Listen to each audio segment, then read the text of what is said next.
말씀은 신명기 13장 신명기 13장 1절에서부터 18절까지의 말씀인데 1절부터 4절까지의 말씀을 여러분에게 읽어드리겠습니다. 신명기 13장 1절부터 4절까지의 말씀 제가 봉독합니다. 예언자나 꿈으로 예견하는 사람이 너희 가운데 나타나 내게 이적이나 기사를 보이고 또 그가 말한 이적이나 기사가 일어나 그가 내가 알지 못하는 다른 신들을 쫓아가서 그들을 섬기자고 해도 너는 그 예언자나 꿈 이야기를 하는 사람의 말에 귀 기울이지 말라. 그것은 너희 하나님 여호와께서 너희가 너희의 온 마음과 영혼으로 너희 하나님을 사랑하는지 알아보시려고 시험하는 것이다. 너희는 너희 하나님을 따르며 그분을 경외하고 그분의 명령을 지키며 그분께 순종하고 또 너희는 그분을 섬기며 그분을 단단히 붙들라. 4절 말씀까지 봉독했습니다. 한 번 더 기도하겠습니다. 여러 가지 모양으로 우리에게 다가오시고 여러 가지 채널로 우리에게 말씀하시는 하나님, 찬양 가운데 주님의 음성이 있고 이 성경 말씀 가운데 우리를 향한 주님의 마음이 있습니다. 듣는 귀가 열려지게 하시고 또 우리의 삶의 변화가 있게 하여 주십시오. CD와 인터넷과 또 방송을 통하여서 이 예배에 참여하는 이들에게도 하나님께서 동일하게 은혜 베푸시고 그들에게 선한 길로 인도하여 주시옵소서. 예수님 이름으로 기도합니다. 아멘. 지난주에 우리 말씀의 주제는 예배였습니다. 예배를 이렇게 정의해 드렸습니다. 하나님이 계신 곳으로 나아가는 것이다. 나아가기 위해서는 자기의 자리를 떠나야 되죠. 불편함이 있을 수 있다는 것입니다. 오늘도 여러분 여러 가지 불편함 가운데서도 이 자리에 나오신 줄로 압니다. 오늘은 좀 피곤해 쉬고 싶은데 라는 마음도 있을 수 있고요. 어떤 분은 또 차 타고 오다가 차 안에서 또 싸우십니다. 왜 이렇게 늦었어? 당신 때문에 늦었잖아. 그러다 보면 문득 이런 생각도 들어요. 이러면서까지 하면서 교회를 가야 되나. 그래도 잘 오셨습니다. 왜냐하면 예배는 나 중심에서 하나님 중심으로의 삶을 확인하고 훈련하면서 또 그것을 고백하는 자리이기 때문입니다. 나 중심으로 살면 편한 것 같지만 그것은 잠깐이요. 결국은 자멸이기 때문에 인생의 참된 행복은 나 중심의 영성을 벗어나서 우리를 창조하신 절대자 하나님 중심으로의 자기를 기억하는 것, 그렇게 우리의 삶의 태도를 바꾸는 것, 그 중심으로 사는 것, 그것이 바로 예배이죠. 하나님은 우리의 예배를 좋아하십니다. 우리도 처음에 나올 때는요, 좀 불편하고 어색함이 있지만 그러나 온전한 예배를 드리다 보면 예배하고 마치고 돌아갈 때는 충만함이 있죠. 기쁨이 있습니다. 안 될 것 같은 문제도 될 것 같은 그런 확신이 섭니다. 또 실제로 시도해보면 해결이 되죠. 그래서 예배는 하나님도 너무 좋아하실 뿐만 아니라 우리에게도 유익한 것이다. 예배에 승리하면 모든 것에 승리할 수 있다. 이것이 말씀의 요점입니다. 그런데 이렇게 예배가 중요하고 예배가 우리에게 유익하다 보니까 예배를 방해하는 일들도 참 많이 생깁니다. 지난주 말씀에 이어서 오늘 우리가 함께 읽은 말씀은 바로 그 예배를 방해하는 일들, 그 방해하는 그 요인들에 대해서 우리가 어떻게 해야 되는지를 가르쳐 주시는 말씀인데요.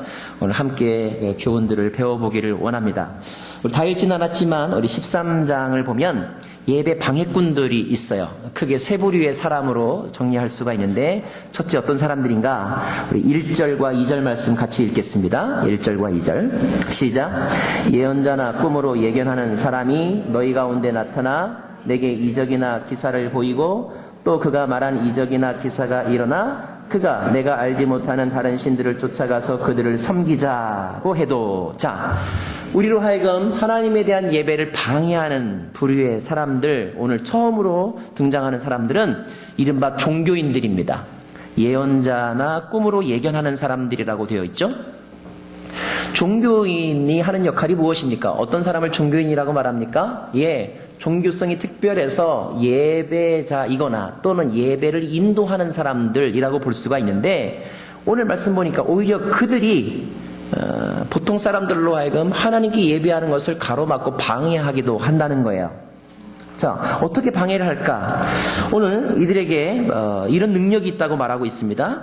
그들이 너희에게 이적이나 기사, 다시 말하면 초능력적인 어떤 능력을 보여주고, 아마 여러분들의 관심 가운데 하나는 어디 치유의 은사가 있는 권사님 안 계신가? 또는 귀신을 내어 쫓는 목사님 안 계신가? 그런 기도원이 어디 있을까? 사모하는 마음으로 찾아갑니다. 내 병이 낫기 위해서 찾아가고, 내 미래에 대해서 좀 알고 싶어서, 내 고민에 아주 명쾌한 답을 듣고 싶어서 그들에게 찾아가죠. 그들은 정말로 그런 능력, 카리스마를 가지고 있습니다. 그 능력이 어디로부터 왔습니까? 하나님께서 그들에게 성령의 충만함으로 기름 부어 주신 거예요. 그래서 안수하여 기도하면 병이 낫고, 안수하여 기도하면 귀신이 떠나가고, 안수하여 기도하면 얽혔던 것들이 풀려지는 일들이 발생한다는 거죠. 많은 사람들이 그들에게 몰려듭니다. 그런데 오늘 말씀 보니까 그렇게 하나님이 주신 능력으로 많은 사람들에게 기적과 이적을 행사하는 그들이 뭐라고 말을 하냐 하면, 내가 알지 못하는 다른 신들을 쫓아가서 그들을 섬기자라고 말할 수 있다는 거예요. 그들이 알지 못하는 다른 신들은 누구일까요? 그 신들 중에 하나는 누구냐면 자기 자신입니다. 다시 말하면 하나님께 드려야 될 영광을 그들이 중간에서 가로챕니다. 무엇으로? 하나님이 그들에게 주신 능력을 사용해서 사람들의 마음을 빼앗아가죠. 그들이 바로 이단이라는 사람들이죠. 교주화하는 잘못된 종교 지도자들입니다. 스스로 자기가 신이라고는 말하지 않습니다. 그래서 어떻게 합니까? 제2, 제3의 그럴듯한 교리들을 만들죠. 그런 어떤 신조들을 만듭니다. 그리고 그 교리와 신조를 가르치면서 거기에 충성하게 하죠. 자기 자신은 그 신조와 교리 뒤에 숨어서 신자들이 드리는 정성과 물질과 그리고 헌신을 자기 것으로 가로채는 역할을 하는 사람들, 그런 사람들이 예배 방해꾼이라는 것입니다. 누구에게나 이럴 가능성이 있습니다. 위험성이 있습니다. 저에게도 있을 수 있습니다. 순장님들에게도 있을 수 있습니다. 예배 인도자들은 조심해야 되는 거죠. 찬양 인도자 조심해야 되는 거죠. 우리는 하나님이 주신 능력과 은사로 하나님을 위해서 봉사하는 사람이라는 것을 잊어서는 안 되는 것입니다. 자, 또 어떤 사람이 우리로 하여금 예배 방해꾼의 역할을 하느냐? 우리 6절과 7절 말씀 같이 볼까요? 6절과 7절입니다. 제가 먼저 읽겠습니다. 만약 내 형제나 아들이나 딸이나 내가 사랑하는 아내나 가장 친한 친구가 너희를 아무도 모르게 꿰면서 나와 내 조상이 모르는 다른 신들, 7절, 곧 내 주위에 있는 백성의 신들, 땅 이 끝에서 저 끝까지 가깝거나 먼 곳마다의 신들을 우리가 가서 섬기자고 한다면, 또 하나 우리로 하여금 예배를 결과적으로 방해하는 방해꾼의 역할을 누가 하느냐? 친밀한 관계에 있는 사람들. 가장 친밀한 관계에 있는 사람이 누구냐? 오늘 형제, 아들, 딸, 아내, 친한 친구. 그냥 아내가 아닙니다. 사랑하는 아내. 이렇게 되어 있습니다. 그냥 아내 말고 사랑하는 아내가 그렇게 할 수 있습니다. 친구 말고 그냥 가장 친한 친구. 여기 그런 표현이 나오죠. 너희를 아무도 모르게 꿰면서, 아무도 모르게 꿰는다는 말은 무엇입니까? 남들은 알지 못하는 특별한 비밀스러운 관계를 가지고 있는 사람. 혈연 관계일 수도 있습니다. 한국적인 단어를 사용한다면 이렇게 정이 든 사람들.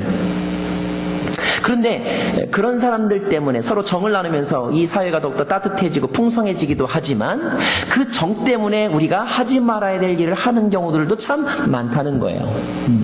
너무 가깝기 때문에, 내 가족이기 때문에 못하는 것, 단호하게 또는 심하게 말 못하는 일들이 더러 있다는 거죠.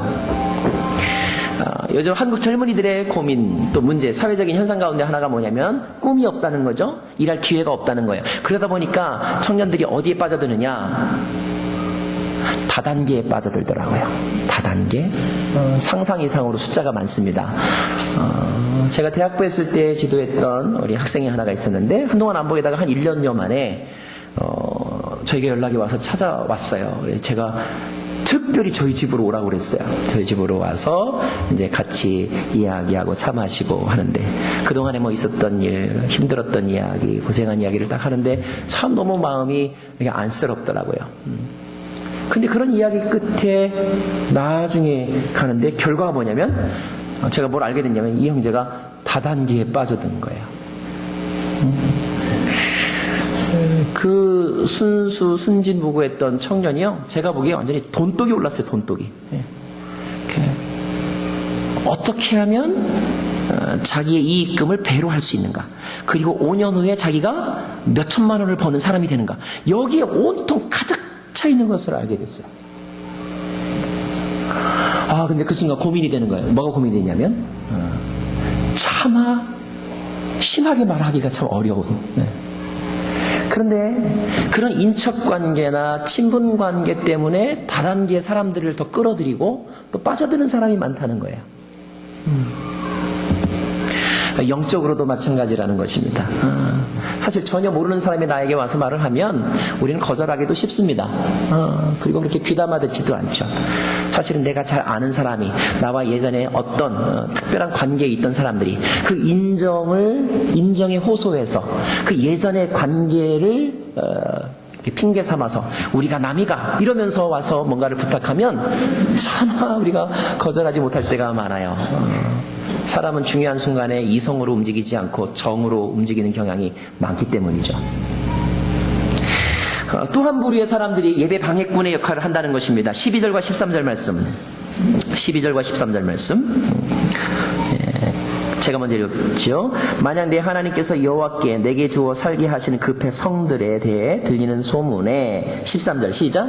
사악한 사람들이 너희 가운데 일어나 그 성 사람들을 잘못 이끌며 우리가 가서 모르는 다른 신들을 섬기자고 한다면, 여기 사악한 사람들이라고 되어 있습니다. 사악한 사람들이란 아주 내놓고 하나님이 없다라고 말하는 사람들, 하나님을 부정하는 사람들, 하나님의 가르침과 진리를 거부하는 사람들, 그러한 사람들이 아주 드러내놓고 하나님은 틀렸다, 그것은 옳지 않다, 이렇게 말하면서 사람들에게 때로는 강요, 때로는 거짓, 때로는 속임수로 다른 신들을 섬기자고 이끌 수 있다는 것입니다.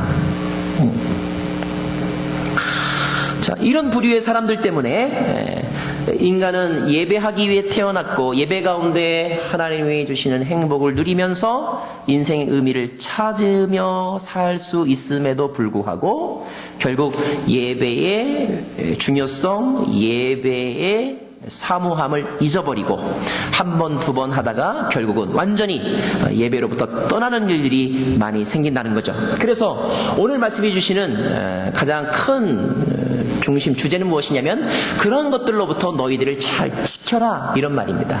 예배 마음을 빼앗기지 말아라, 이런 교훈이에요. 그런데 오늘 말씀을 잘 읽다 보면 이렇게 그런 유혹이나 그런 방해로부터 너희 마음을 잘 지켜라, 여기까지만 말씀했으면 설교를 하는 저도 그렇게 큰 고민이 없었을 터인데, 또 성경을 읽는 여러분도 크게 뭐 마음에 걸리는 게 없을 터인데, 오늘 성경을 읽어보면 너 자신을 지켜라 라고 하는 좀 수동적이고 소극적인 교훈에서 더 나아가서 조금 더 적극적이고 그리고 공격적인 그런 교훈을 주시거든요. 그 교훈이 뭐냐? 표현이 굉장히 과격해요. 자, 예를 들면 이런 표현입니다. 5절 말씀을 읽어볼까요? 5절 말씀. 자, 읽습니다. 시작. 그 예언자나 꿈꾸는 사람은 죽임당해야 할 것이다. 너희를 이집트에서 이끌어내어 너희를 그 종살이하던 땅에서 구해내신 너희 하나님 여호와께 그가 반역을 선포했고, 너희 하나님 여호와께서 내게 명령에 따르라고 하신 그 길에서 배반하게 하려고 했기 때문이다. 너희는 그 가운데서 그 악한 것을 제거하라. 제거해야 될 대상이 누구예요? 얼마 전까지만 해도 내가 막 따라다녔던 예언자나 꿈꾸는 사람들. 자, 10절 말씀은 더 충격적입니다. 10절 말씀 같이 읽을까요? 시작. 너는 그를 돌로 쳐서 죽여라. 이는 너를 그 종살이하던 땅 이집트에서 이끌어내신 내 하나님 여호와로부터 등을 돌리게 했기 때문이다. 여기서 그가 누구일까요? 여기서 그는 형제나 내 아들이나 딸이나 아내, 그냥 아내 말고 사랑하는 아내, 그리고 친한 친구들 말합니다. 그런 사람들을 어떻게 하라는 거예요? 돌로 쳐 죽이라는 거예요. 15절 말씀 읽어볼까요? 15절 말씀 시작. 너는 그 성에 사는 모든 사람을 반드시 칼로 쳐서 죽이고 그 안에 있는 모든 것과 그곳의 가축을 칼날로 완전히 죽이라. 그 성에 사는 사람들이 어떤 사람들인데요? 그 어떤 사람의 말에 잘못 이끌려서 쏘가 넘어가서 하나님을 떠난 사람들, 그런 사람들을 오늘 칼로 쳐서 죽여라.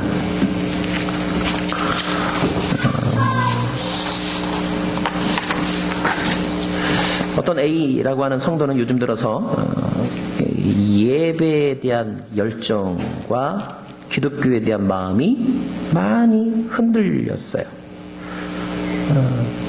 특별히 기독교의 배타적이고 일방적인 모습들을 이렇게 매체를 통해서 읽을 때마다 교인이라고 말하기도 부끄럽고, 그리고 내가 아무리 교인이지만 정말 해도 너무하네, 이런 마음까지도 들어. 예를 들면 이런 뉴스를 볼 때, 어떤 뉴스? 어떤 사람이 절에 가서 불상에 페인트칠을 했다. 알고 봤더니 모 교회 어떤 성도였다. 어떤 사람이 지하철에서 또는 길거리 한가운데서 빨간색 십자가를 들고 예수천당 불신지옥을 크게 소리질렀다. 이런 뉴스를 들을 때 아마 마음이 불편해지는 거죠. 또 어떤 때 모처럼 좀 쉬는 날이어서 집에서 낮잠 자고 있는데 띵똥띵똥 문 열어봤더니 교회 다니세요? 이렇게 됐어요라고 해도 계속 발을 들이밀고 뭔가를 주는 이런 사람을 볼 때마다 정말 너무 무례하고 너무 독선적이고 일방적이라는 생각이 드는 거죠. 게다가 다른 종교에는 구원이 없다라는 말을 들을 때는 아주 마음이 불편해요. 그 말이야말로 이 포스트 모더니즘적 이 시대의 윤리와는 너무너무 안 맞는 말이에요. 정말 그럴까? 그렇다고 말이죠. 믿음을 포기할 용기도 없어요. 왠지 믿음을 포기하면 안 좋은 일이 생길 것 같은 불안감이 있어요. 그래서 나가긴 나가는데, 근데 뭔가 참 마음이 무거운 그런 문제에 대한 뭔가 명쾌한 답을 얻고 싶은데 설명해 주는 사람도 없고, 또 설명을 들어도 뭔가 이렇게 깔끔하지 않은, 오늘 이 가운데도 그런 분들이 혹시 계실지 모르겠습니다. 사랑하고 축복합니다. 잘 오셨습니다. 오늘 말씀을 통하여서 또 하나님의 마음에 우리가 초점을 맞추면서 그런 고민들을 함께 해결받기를 원합니다. 도대체 하나님은 어떤 분이신가? 어떻게 하나님은 이런 말을 할 수 있을까? 너무 심하지 않은가? 근데요, 성경을 가만히 읽어보면요, 하나님만 그렇게 말씀하신 게 아니에요. 그 아버지의 그 아들 부전자전이라고요. 예수님도 또 그렇게 말씀하시네요. 네. 자, 요한복음 14장 6절 말씀. 예수께서 도마에게 말씀하셨습니다. 읽을까요? 시작. 나는 길이요 진리요 생명이니 나를 통하지 않고서는 아버지께로 올 사람이 없다. 지금 예수님께서 이 말씀만 안 하셨어도 종교 간의 대립이 일어날 가능성이 없거든요. 이 말씀을 하시는 바람에 우리가 지금 타종교인들하고 때로는 막 핏대를 올리면서 싸우기도 하는 거예요. 마태복음 20장 30절 말씀 읽습니다. 시작. 나와 함께 하지 않는 사람은 나를 반대하는 사람이고. 예, 자, 아주 이분법적이에요. 중간지대가 없어요. 나를 너 싫어하냐? 아니. 미워하냐? 아니. 그럼 뭐냐? 아니, 싫어하지도 않고 좋아하지도 않아. 뭐 이런 대답도 있을 수 있는데 그런 여지가 없어요. 예. 나와 함께하지 않는 사람은 나를 반대하는 사람이다. 마태복음 8장 21절 말씀. 다른 제자가 말했습니다. 주님, 제가 먼저 가서 아버지의 장례를 치르게 해주십시오. 그랬더니 예수님께서 말씀하셨어요. 죽은 사람들에게 죽은 사람을 묻게 하고 너는 나를 따르라. 이 인륜도 저버린 것 같은 이런 말씀들. 이런 말씀을 안 하셨으면 괜히 제사 문제 가지고 우리가 다툴 일이 없는데, 안 믿는 부모님하고 갈등할 필요가 없는데 왜 이 말씀을 하셔가지고 그 아버지의 그 아들, 하나님 아버지가 너무 편협하고 인색하고 난폭해 보여요. 차라리 하나님께서 이렇게 말씀하시면 얼마나 좋을까요? 너희들 가족들이 힘들어하면 좀 쉬었다가 그 다음 주에 나와라. 네 자녀가 다른 종교를 갖겠다고 하면 일주일씩 교대로 가서 예배하여라. 성탄절에는 교회 오고 석탄일에는 절에 가라. 이런 말씀이 이렇게 마태복음 29장 31절 이렇게 써 있으면 얼마나 좋겠어요. 근데 그런 말씀이 성경에 없어요. 한편으로는 상한 갈 때도 꺾지 않으시는 분, 꺼져가는 등불도 끄지 않으시는 분, 끝까지 우리를 포기하지 않으시는 분, 이런 말씀을 하신 분이 하나님이신데 그 똑같은 하나님의 입에서 나오신 말씀이 부모도 버려라,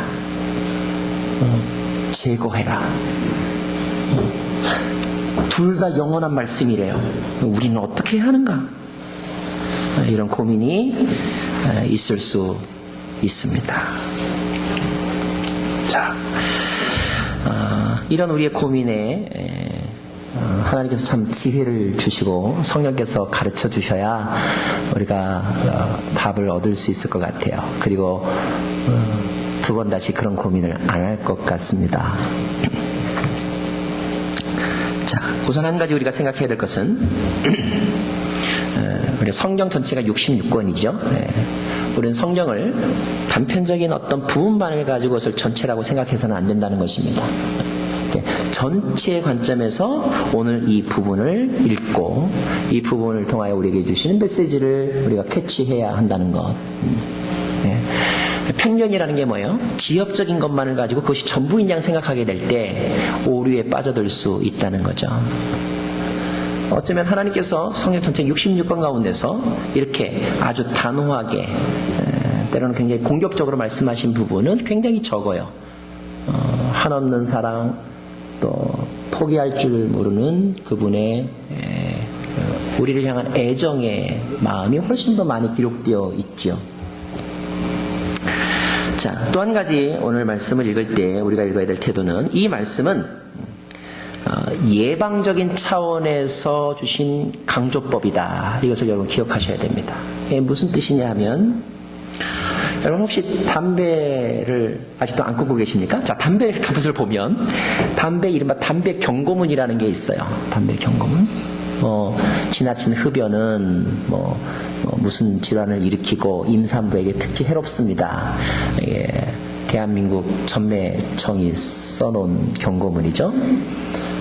나라마다 담배 기업과 보건당국자 간에 아주 심한 로비와 줄다리기가 있다고 그래요. 그것은 국민들의 건강을 생각하는 당국자의 입장에서는 담배값의 경고문을 크게 그리고 좀 더 강렬하게 집어넣기를 원하죠.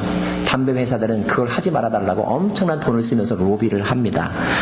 어떤 담배가에는 폐암 환자의 다 썩어 문드러진 폐 사진을 찍어서 놓기도 해요. 혐오 사진을 붙여놓기도 합니다. 그 이유는 무엇입니까? 그렇게 붙여놔도요, 어떤 분은요, 담배 피면서 나는 90세까지 살았어, 이렇게 말하는 분이 있어요. 자, 그런 혐오 사진과 아주 강력하고 자극적인 그런 경고문들을 붙이는 이유는 아직까지 잘 모르고 담배에 대한 유혹과 호기심에 노출되어 있는 사람들, 특별히 어린아이들, 그런 이들에게 담배에 대한 강렬한 유혹만큼이나 강렬하게 해하게 돼서 경고해 주므로 거기를 쳐다보지도 않게끔 하려고, 한번 발을 들였다가 끊기가 훨씬 더 어렵기 때문에 아예 그곳에 들어가지도 말게 하려고 유혹만큼 강하게 하지 말아야 될 일들을 명시해 놓는 그런 레토릭이라는 게 있죠. 자, 구약의 말씀은 바로 그와 같은 것입니다. 자, 이스라엘 백성들이 이제 가나안 땅에서 나왔습니다. 이집트에서 나왔습니다. 아직 가나안 땅에 들어가지 않습니다. 가나안 땅에서 일어날 일들에 대해서 하나님은 다 알고 계십니다. 그리고 그런 일들의 마지막이 무엇인지도 하나님은 이미 다 알고 계십니다. 이미 다 알고 계신 하나님은 지금 자그마하다고 해서 작게만 볼 수 없는 하나님의 판단과 생각이 있으신 거죠. 그래서 애시당초부터 아예 거기에 발을 들여놓지 못하게 하기 위해서 아주 분명한 언어, 특별히 이때의 언어는 어떤 언어냐면 듣는 사람들의 문화적, 정신적, 국어의 수준을 생각한 언어예요. 무슨 뜻이냐 하면, 제가 아는 한 집사님이 굉장히 교회에서 열심히 섬기시고 아주 젠틀하신 분이신데, 이분이 하시는 일이 뭐냐? 건설회사에 다니시거든요. 건설회사의 공사 현장에 가서 말씀하시는 거 봤더니 세상에 그렇게 입이 거칠 수가 없어요. 그래서 막 시험이 들었어요. 이분이 너무 아주 위선적이구나, 무리하구나, 어떻게 이렇게 말하나. 근데 이분이 나중에 진지하게 저한테 이렇게 얘기하는 거예요. 목사님, 여기에서는 여기의 언어를 써야 됩니다. 안 그러면 의미가 전달이 안 됩니다. 여러분 그 의미를 잘 아세요? 그때 한 거친 말이 미워서 하는 거친 말이 아니에요. 거기 사는 사람들이 늘 사용하는 언어와 그 언어가 주는 의미, 그 뉘앙스로 설명하지 않으면 어떤 걸 강조해도 그것이 강조로 들리지 않는다는 거예요. 자, 이스라엘 사람들이 지금 어떤 삶을 살았습니까? 이제까지 그들은 400년 동안 이집트라고 하는 거대 제국 아래에서 노예처럼 살았어요. 노예가 듣는 말이 뭐예요? 너 말 안 들으면 너 죽어? 이게 노예들이 듣는 말의 일상이에요. 군대 가서 제가 제일 힘들었던 게 뭐냐면 욕 때문에 힘들었어요. 욕. 언젠가 말씀드렸죠. 저는 대학교 때까지 제일 심하게 들어본 욕이 야 임마였거든요. 근데 군대 갔더니요, 세상에 욕도 그런 욕이 없어요. 예. 근데 그 말을요, 제가 거기에다 의미를 두고 들으니까요, 제가 컬처 쇼크가 왔어요. 그래서 제가 멘탈 프로블럼이 생길 정도였어요. 나중에 깨달았습니다. 나중에 군대에서 하는 욕은 욕이 아니구나.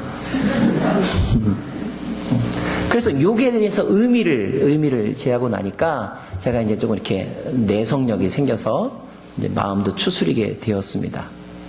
오늘 하나님께서 그래요. 죽여라. 돌로 쳐라. 제거하라. 이런 어떤 구체적인 표현은 지금 우리의 생각으로 보면, 게다가 여러분처럼 이렇게 교양 있고 젠틀하고 제너러스하고 내가 말할 때처럼 상처받으면 안 되지, 아주 부드럽게 얘야 오늘 와서 너가 해야 될 공부를 좀 해주지 않겠니? 뭐 이렇게 말하는 부모들에게는 이거 해! 이런 말은 굉장히 무례하게 들릴 수 있어요. 그런데 이 말을 들을 때 그 시대의 대상들이 그들의 문화와 그들의 어떤 정서적 그 수준을 고려하면서 이 말씀을 읽어야 된다는 것을 여러분 기억하시기 바랍니다. 또 하나는 이 말씀은 우선순위에 관한 거라는 것을 또 기억하셔야 돼요. 자, 예를 들어서 마태복음 10장 37절에 보면 예수님께서 이렇게 말씀하십니다. 누구든지 나보다 자기 부모를 더 사랑하는 사람은 내게 합당하지 않다. 나보다 자기 아들, 딸들을 더 사랑하는 사람은 내게 합당하지 않다. 유교 문화권에서 보면 이것이야말로 가정을 깨는 말입니다. 주님은 또 이렇게 말씀하시죠. 무엇을 먹을까 입을까 마실까 염려하지 말라. 오직 너희는 먼저 그의 나라와 그의 의를 구하라. 그렇다면 주님은 먹을 것과 입을 것과 마실 것이 필요 없다고 생각하신 것일까요? 주님의 눈에는 부모도 소용없고 자식도 소용없다는 뜻일까요? 소용이 없다면 왜 우리에게 그런 부모를 만나게 하셨고, 소용이 없다면 왜 우리에게 해산의 고통을 통해 그런 자녀를 낳게 하셨을까요? 소용이 있기 때문에, 있어야 될 존재의 필요성이 있기 때문에 우리에게 자녀를 주셨고 우리에게 부모를 주신 것 아닐까요? 그 부모를 잘 섬기고 우리에게 태어난 자녀를 잘 돌보고 사랑하는 것 우리에게 특권이자 의무가 아닐까요? 그래요. 주님께서 먹을 것, 입을 것, 마실 것 자체를 필요 없다고 생각하신 것이 아니죠. 주님도 먹으셨고 주님도 잔치를 베푸셨으니까요. 근데 주님은 우리에게 무엇을 말씀하고 계시느냐? 인간은 하나님과는 달리 동시에 많은 사람에게 똑같은 사랑을 줄 수 있는 존재가 아닙니다. 아니에요. 인간은 100명의 사람에게 100만큼의 사랑을 동일하게 줄 수 있는 존재냐? 아닙니다. 아닙니다. 그것은 오직 하나님만이 하실 수 있는 영역이에요.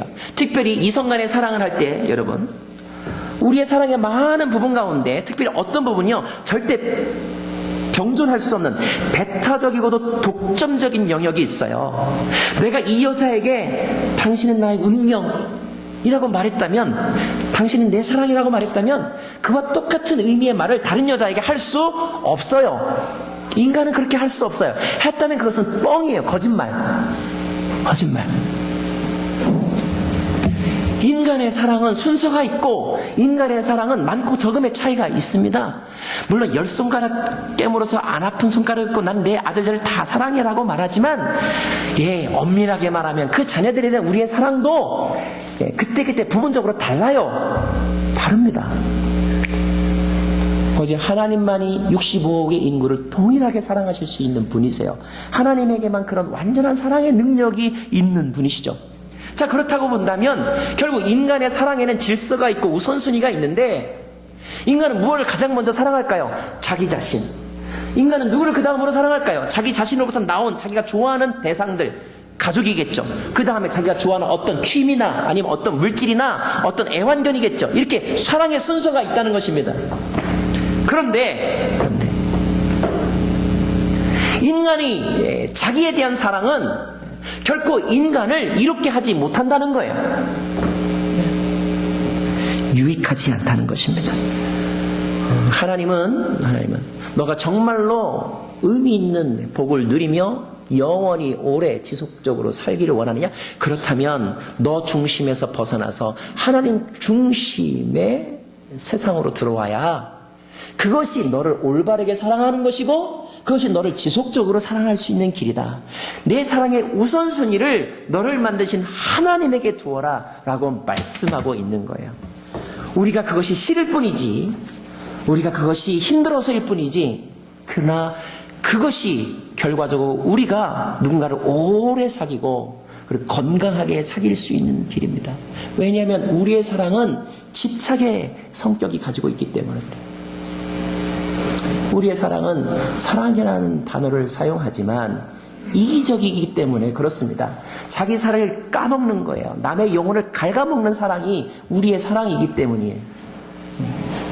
그래서 하나님은 사랑의 완전한 모델이 하나님에 대한, 하나님으로부터 말미암은 사랑이며 하나님에 대한 사랑인 것을 우리에게 가르쳐주고, 하나님을 사랑하는 법에서 진정한 사랑의 모델과 방법을 배워서 너 자신을 사랑하고 너의 자녀를 사랑하고 너에게 주신 모든 것들을 사랑하라고 가르쳐주고 있는 것입니다. 오늘 말씀도 그와 같은 맥락에서 읽어야 한다는 거예요. 때로는 그 대상이 자녀일지라도. 사실 우리가 자녀를 잘못 사랑해서 인정에 이끌려서 자녀를 망치는 경우가 얼마나 많습니까? 제가 아는 분 가운데 한 분이 그 자녀가 비만이에요. 비만. 근데 비만이어도 너무 비만이에요. 스모 선수 같아요. 그래서 나중에는 그것 때문에 오히려 자녀는 외모에 대한 열등감이 생기고 심지어 사회생활을 하는 데조차도 너무 힘들어요. 부모에게 묻죠. 왜 이렇게 됐냐고, 왜 이렇게 하게 내버려뒀냐고, 도대체 부모는 뭐 했냐고, 이런 과정을 거쳤더라고요. 이민생활하면서 자녀를 제대로 잘 케어 못하고 하니까 자녀를 케어하지 못하는 미안한 마음을 뭘로 보상받으려고 했느냐? 자녀가 하고 싶은 거 그냥 냅두는 거, 지가 하고 싶은 대로 하게 두는 거, 이것이 부모가 자기에 대한 책임을 다하지 못하는 것에 대한 미안함의 그 면책 방법이었어요. 이 자녀가 스트레스를 받을 때마다 먹습니다. 먹다 보니까 조금 더 이제 체중이 불었겠죠? 다른 사람들이 걱정합니다. 아우, 좀 체중 관리 해야 되겠어요? 근데 부모는 그게 전혀 그렇게 아니야, 튼튼한 거야. 아니야, 얼마나 예뻐. 남들은 비만이라고 말하지만 비만을 인정하지 않아요.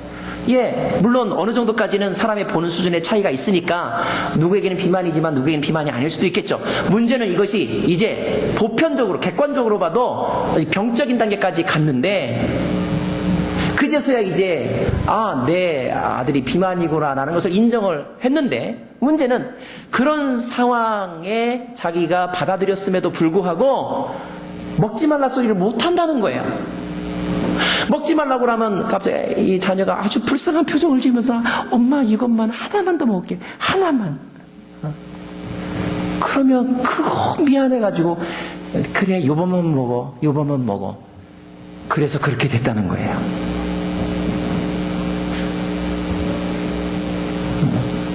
그래요. 이게 우리의 병든 사랑이고 균형이 없는 사랑의 결과인 것입니다. 근데 그런 균형 감각을 잊어버리는 게 하는 게 뭐냐? 혈연 관계나 정이 우리를 그렇게 만들 수 있다는 거예요. 자, 오늘 전체 말씀은 그런 맥락에서 보아야 됩니다. 자, 그럼에도 불구하고 더 중요한 오늘 말씀의 메시지가 있어요. 그 말씀이 무엇이냐? 오늘 이렇게 아주 강력하게 또는 아주 과격하게 하나님께서 그런 것들을 제거해 버려라 라고 말씀하신 것은 그 표현보다 이런 말씀을 하시는 하나님의 마음에 여러분 집중하셔야 되는데, 이 말씀의 그 배경이 되는 마음에는 하나님의 의와 사랑이 강조되었다는 것을 기억하셔야 해요. 조금 이해하기 어려운 주제입니다. 자, 생명의 상 9월호에 보면 앞쪽에 조지 모리슨이라고 하는 사람이 쓴 에세이가 있습니다. 저는 오늘 설교 제목을 그가 쓴 글의 한 단어로 여러분에게 소개합니다. 하나님의 엄격함이란 단어예요. 엄격함. 자, 하나님은 관대하신 분이십니다. 다시 말하면 사랑이 있는 분이시라는 거예요. 근데 그 하나님에게서 우리는 정반대의 성격을 보는데 엄격하신 모습을 봅니다. 우리가 읽었던 말씀들이 바로 엄격함의 표현들이에요. 나 외에는 다른 것을 인정하지도 말라라든지, 너희를 예배하도록 하는 데서 방해하는 자들은 다 멸절시켜라라든지 하는 것은 아주 하나님의 무시무시한 엄격함이죠. 엄격함. 자, 우리가 하나님을 이해함에 있어서 우리는 물론 하나님의 관대함이 마음에 듭니다. 그러나 하나님의 관대함과 더불어 그분의 엄격함을 이해하지 못하면 우리는 주님을 제대로 아는 것이 아니다. 자, 하나님은 왜 이렇게 엄격하신가? 왜 이렇게 과격하신가? 어떤 부분에 있어서?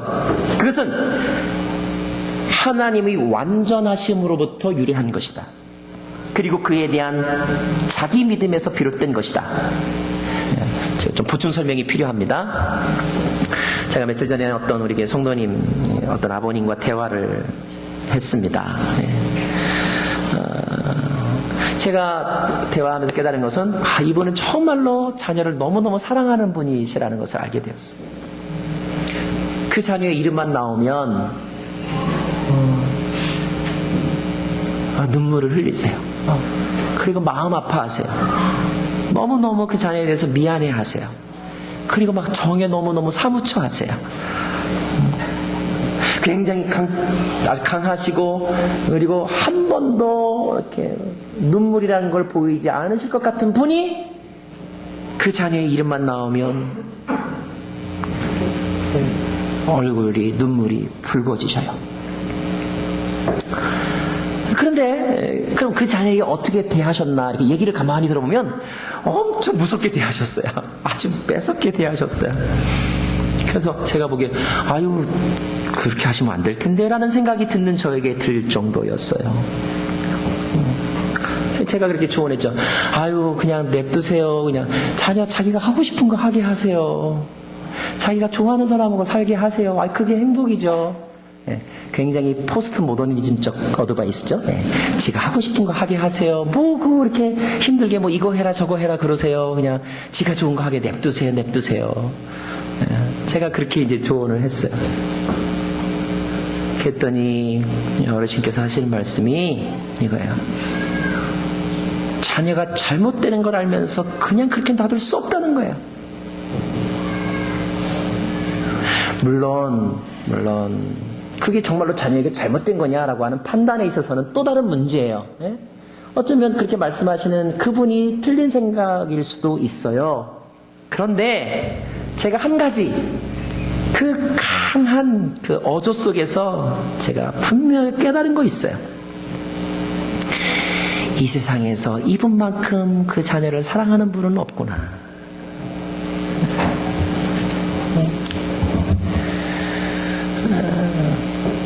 이분만큼 그 자녀를 사랑하는 분은 없구나. 그래서 이 아버지는 그 자녀가 잘못하는 거 용납이 안 되는 거예요. 잘못된 사람을 만나는 거 용납이 안 되는 거예요. 그놈은 가서 다리 몽둥이를 확 부질러 버려야 되는 거예요. 다른 것은 다 차치하고라도 한 가지 알 수 있는 거, 그 자녀에 대한 사랑이시구나. 대통령 선거할 때 한번 나왔던 서울에 가면 욕쟁이 할머니 식당이 있대요. 욕쟁이 할머니. 손님으로 안되고 오면 욕하는 거예요. 이거 처먹어. 그만 먹어. 이런 우라질. 뭐 그러면서 막 욕을 막 하는 거죠. 그 식당에 가서 밥을 먹으려면 국밥만 먹는 게 아니에요. 욕을 한 바가지 먹어야 되는 거죠. 그럼에도 불구하고 사람들이 그 식당에 간대요. 왜 갈까? 그 욕 속에 뭘 느끼는 거예요? 손님에 대한 정이 느껴지는 거예요. 그 할머니만큼 나를 생각해주는 분이 나를 정말로 좋아해서 이러는구나라고 하는 아주 신기한 감정이 내 안에서 반응하는 거야. 그래서 욕을 얻어먹으면서도 가가지고 할머니 밥 주세요 하고 웃으면서 돈을 지불하는 것이죠. 맞아요. 이런 말 속에 담겨져 있는 놓치지 말아야 될 중요한 하나님의 마음이 있어요. 그 마음은 무엇이냐면 완전하신 하나님이 그의 백성을 완전하게 지키기를 원하는데 불완전한 방해꾼들이 내 자식과 내 백성들을 추락시키고 타락시키는 것에 대해서 그러한 가능성에 대해서 요만큼이라도 나는 눈뜨고 볼 수가 없다. 너를 향한 나의 사랑이 죄를 향한 나의 미움이 그것을 요만큼이라도 나는 용납할 수가 없다. 그 마음이 오늘 이렇게 표현되는 것입니다. 언뜻 보면 혼합주의가 관대할 것 같아요. 아니 어쩌면 요즘 시대에 만약에 하나님이 말씀하신다면 그렇게 하지 않으실 것 같아요. 이렇게 말씀하실 수도 있겠죠. 너 나만 사랑하지 말고 저 여자도 사랑해. 자기야 나는 50% 사랑해주고 저 여자 50% 사랑해줘. 이렇게 말하는 것이 얼마나 제너러스해요. 그런데 그것은 관대한 것이 아닙니다. 그것은 자기 의로움에 대한 믿음이 부족하기 때문이고 믿음이 부족한 이유는 스스로 불완전하기 때문에 그런 거예요. 인간은 그럴 수 있죠. 그래서 인간은 절대라는 말을 never say never 절대 사용하면 안 되는 거죠. 하지만 하나님은 인간과 다르다는 것은 무슨 뜻이냐면 그분은 절대선, 절대 완전함을 가지신 분이라는 뜻입니다. 그래서 하나님은 자신있게 이렇게 말씀하시는 거예요. 내 안에 다 있어. 너는 내 말만 들으면 살아. 내 말만 잘 들으면 네가 원하는 것, 네가 꿈꿨던 그런 행복, 아니 어쩌면 네가 알지 못했던 행복까지도 너는 누릴 수 있어. 나는 그게 보이고 나는 그 방법을 알고 있고 나는 그래서 너에게 주고 싶은데 너는 왜 그렇게 내 말을 듣지 않는 거니? 내 말을 듣지 않는 거니? 네 말을 들어주는 데는 내버려 두라고? 그래, 내버려 두는 방법도 있지. 그래, 맞아. 둘째 아들의 아버지처럼 네가 가면 망할 줄 아는 거 뻔히 알면서도 내가 그래 너하고 괜히 갈등이 일어나기 싫으니까 내가 내 자손 딱 띄워줘가지고 너 줄게. 그래, 너 하고 싶은 대로 다 해봐. 그래서 줬더니 결과적으로 마지막에 어떻게 하고 왔어요? 결국은 돌아오잖아요. 결국은. 그래서 그런 시행착오 거치지 말라고 일부러 내가 조금 강하게 말하는 것 뿐이야. 너 그러면 너 정말로 죽는다니까. 죽어. 이렇게 말씀하고 있는 거예요. 이 죽는다고 하는 또는 이 죽이라고 하는 이 강한 표현 가운데는 그만큼 간절한 하나님의 마음이 배어 있는 것입니다. 여러분 성경 전체를 보세요. 정말로 그럼 하나님께서 가들 죽이려고 할 때 죽이게 냅두셨나? 가서 다 죽여버리셨나? 그런 예도 있는 것 같지만요, 저는 성경에서 무엇을 발견하냐면 이 하나님의 엄격함, 이 죄는 다 죽여버려야 된다는 그 엄격함 때문에 일어난 사건이 저와 여러분을 위해서 그분이 십자가를 지신 거예요. 하나님의 엄격함이 없으면 하나님이 십자가를 지시지 않으세요. 하나님이 관대하게 하셨을 거예요. 야, 우리 그래? 이렇게 된 거 그냥 서로 좋게 좋은 식으로 하자. 뭐 굳이 뭐 십자가까지 뭐 질 필요가 뭐 있을까? 그냥 이렇게 우리 똔똔 뭐 이렇게 그렇게 타협을 하면서 우리의 삶을 두리뭉실하게 죄도 반쯤 섞여 있고 선도 반쯤 섞여 있으면서 그렇게 역사를 경영하셨을 거예요. 이 하나님의 엄격함이 참 너무 놀라운 것은 정말로 우리의 형제를 향하여서 사용된 것이 아니라 그 엄격함이 하나님의 자기 십자가 지심으로 드러났다는 것이 우리에게 얼마나 은혜인지 모르겠습니다. 정말로 하나님은 자기 자신에게 엄격하신 분이에요. 우리는 자기 자신에게는 관대하면서 다른 사람에게는 엄격하려고 하죠. 그러나 정작 엄격함을 강조하셨던 하나님은 그 엄격함의 가장 최고의 순간에 그 엄격함을 자기 자신이 집어쓰심으로, 짊어지심으로 우리에게 관대함을 성취하셨습니다. 이것이 복음인 것이에요. 이걸 모르는 사람은 하나님이 배타적이라고, 하나님이 독선적이라고 말하죠. 그렇게 말하는 사람이 얼마나 난 제너러스한 사람인가 봤더니요, 세상에 그렇게 가까이 있는 사람에게 못되게 구는 사람이 없어요. 모수는 하나님에게 있는 것이 아니라 우리 안에 있는 것입니다. 하나님의 완전하심이 오늘 이런 말씀을 하셨고, 이런 말씀에 대한 하나님의 완전함이 십자가 사건을 일으켰고, 십자가 사건이 아니면 우리는 죄로부터 결코 벗어날 수 없다는 사실을 기억하셔야 합니다. 오늘 신명기 13장을 통하여 하나님의 마음을 읽으셔요. 그 마음을 아신다면 우리는 이렇게 살아야 됩니다. 어떻게 해요? 4절 말씀 같이 읽겠습니다. 4절 말씀 시작. 너희는 너희 하나님을 따르며 그분을 경외하고 그분의 명령을 지키며 그분께 순종하고 또 너희는 그분을 섬기며 그분을 단단히 붙들라. 17절 18절 말씀 함께 읽습니다. 시작. 그 심판당한 것들 가운데 어느 것도 너희 손에 남겨두지 마라. 그러면 여호와께서 너희에게서 그분의 그 무서운 진노를 돌이키실 것이다. 그분이 너희에게 긍휼을 베푸시고 너희를 불쌍히 여기시고 너희 조상들에게 맹세하셨던 대로 너희 수를 늘려주실 것이다. 너희가 여호와의 음성을 듣고 오늘 너희에게 명하시는 그분의 모든 명령을 지켜 그분이 보시기에 옳은 일을 하면 그렇게 될 것이다.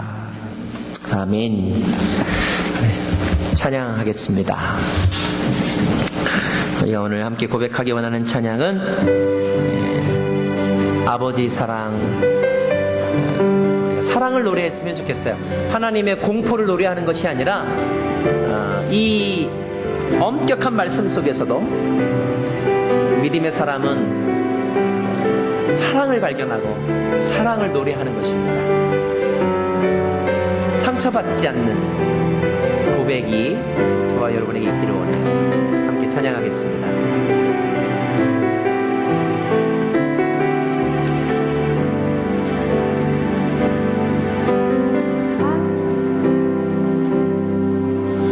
아버지 사랑 내가 노래해. 아버지 사랑에 내가 노래해. 그 사랑 변함없으시 거짓 없으시 성실하신 그 사랑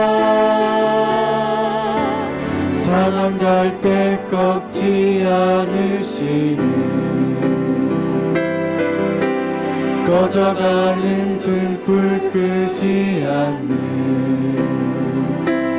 그 사랑 변함없으시 거짓 없으시 성실하신 그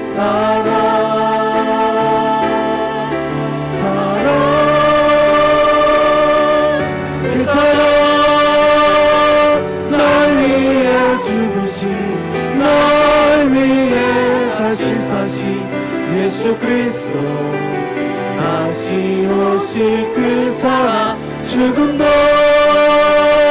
생명도 천사도 하늘의 어떤 권세도 끊을 수 없는 영원한 그 사랑 예수. 우리 다음 일어나서 한 번 더 찬양하며 고백하며 나가겠습니다. 아버지 사랑 내가 노래해.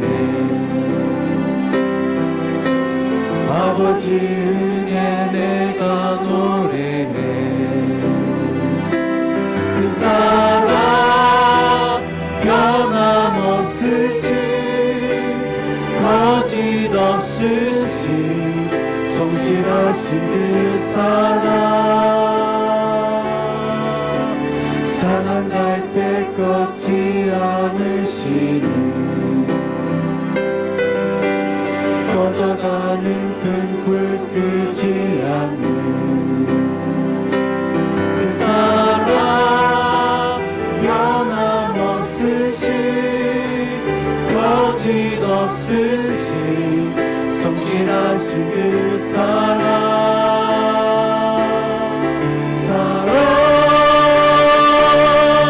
그 사랑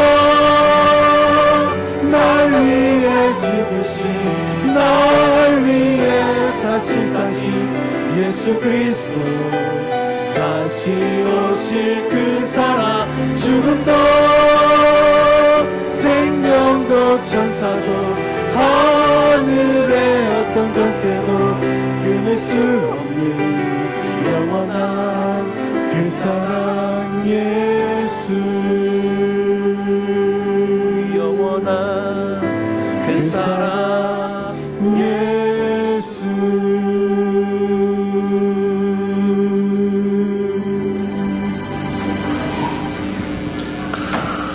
주님은 우리를 위하여 죽을 수 있으셨기 때문에 이렇게 요구하셨습니다. 주님, 우리의 지혜로 어찌 그 사랑의 깊이와 넓이와 그 광대함을 측량할 수 있겠습니까? 이해하려고 하지 말고 믿음으로 나아가게 하옵소서. 주님께 우리의 마음을 드립니다. 두 손에 모아 드리는 그 정성을 주님 받아 주옵시고 오늘도 주님 뜻대로 살기를 다짐하고 주님의 사랑 안에 머물기를 소망하는 주의 백성들, 그들에게 어떤 상처도 자리 잡지 않게 하시고 오해도 자리 잡지 않게 하시고 속임수의 미혹됨도 잊지 않게 하여 주옵소서. 예수님의 이름으로 기도하옵고 이제는 주 예수 그리스도의 은혜와 하나님 아버지의 놀라우신 사랑과 성령의 교통하시며 깨닫게 하시고 고백하게 하시는 놀라운 은혜의 역사가 예배를 방해하는 것들에 대하여 잘못된 연민을 접고 온전한 예배자로서 하나님만을 사랑하며 살기를 다짐하는 주의 백성들 머리머리 위에 이제로부터 영원토록 함께 계시기를 간절히 축원하옵나이다. 아멘.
감사의 박수 올려드리겠습니다. 저희 잠깐만요.